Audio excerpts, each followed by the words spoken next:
देखो, बेवकूफी और बहादुरी के बीच की जो लाइन है वो बहुत पतली सी है। जैसे मैं आपसे अगर पूछूं कि मैं कहूं कि इतिहास में भारत का एक राजा हुआ जो युद्ध मैदान में खड़ा था अकेले और उसकी आंखों में तीर लग गया। वो तीर इतना गहरा घुसा कि उसकी खोपड़ी में पहुंच गया, पर उसने तीर निकाला और फिर भी बहादुरी से लड़ता रहा।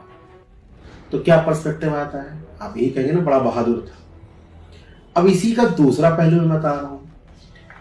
उस राजा का जिनसे युद्ध था, जरा देखिए, राजा हाथी पे खड़ा है, उसके सेनापतियों ने कहा कि आप मुकुट लगाइए, पूरा कवच पहनिए। उसने कहा नहीं, कवच कैसे पहनूंगा, इन छोटे मोटे मुगलों को तो मैं धूल चटा दूं।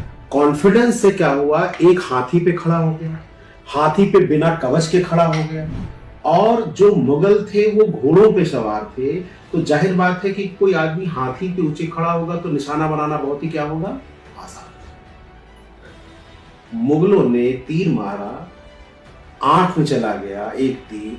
मुगल लड़ाई पूरी तरह से हार चुके थे, बस हारने ही वाले थे, पर वो क्या हो गया, उस हाथी पे गिर पड़ा।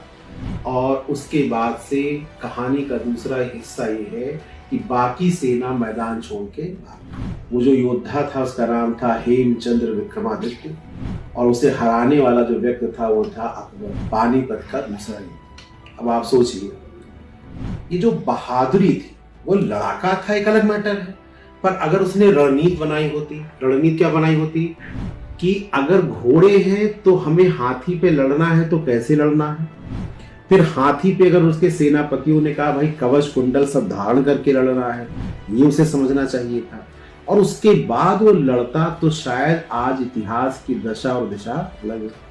आज सोचो कि आज काशी अयोध्या ये जो बातें हो रही हैं, मथुरा काशी अयोध्या की, आज ये कहानी ना हुई होती, आज हम लोग एक समृद्ध समाज में रहे होते। हेमचंद्र की एक गलती, अब बहादुरी में तो विक्रमादित्य की उपाधि लिए हुए हैं। वो पहला है कि वो हिंदू राष्ट्र की बात कर रहा था, उसमें वो था शेरशाह सूरी का सेनापति, पर उसने राजा की पदवी धारण कर ली, और वो हिंदू उसकी बात कर रहा था।